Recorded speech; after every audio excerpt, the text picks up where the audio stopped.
a phenomenal actor, but a great guy to talk to, and I'm glad to have him on the show again. And that's the one and only Frank Grillo. What's up, Frank? How you doing? Thanks, bro. That's a great introduction. I appreciate that. Oh, you I'm deserve it. great. I'm happy to talk to you again too.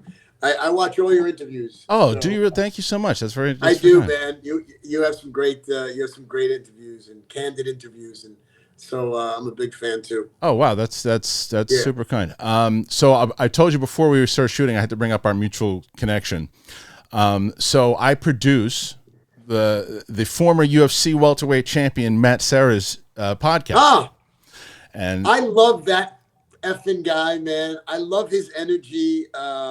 I love their podcast. I just did their yeah, podcast, yeah, and I've been a Matt Serra fan for 20 years, man. you talk about candid.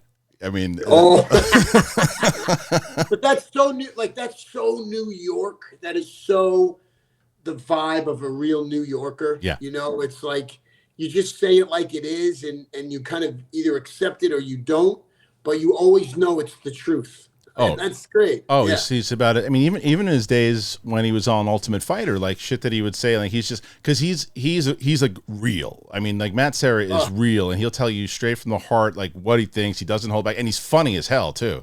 I know, man. He's Yeah, to me, he's like every dude that I love that I grew yeah, up with, man. hundred Like percent.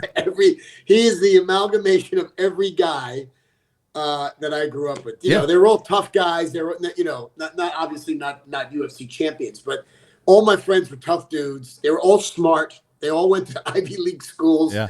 but they were scrappers on the weekend. They were all great athletes, and they never told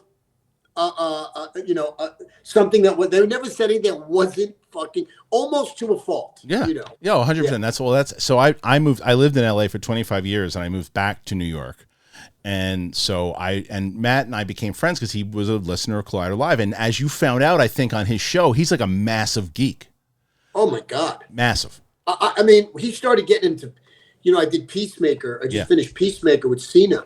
He started getting into the like genesis of Oh yeah. the characters, and I'm like, bro. He goes, oh no, I'm a geek. I'm like, yeah, you're like Kevin Feige. Like, wow. Yeah, yeah. He knows it all, dude. And that's why we did his show is literally called Geeking Out with Matt Serra. And he It's has so funny. I yeah. never put it together. Yeah, he really knows all the Yeah. origin stories. Like it's it's amazing.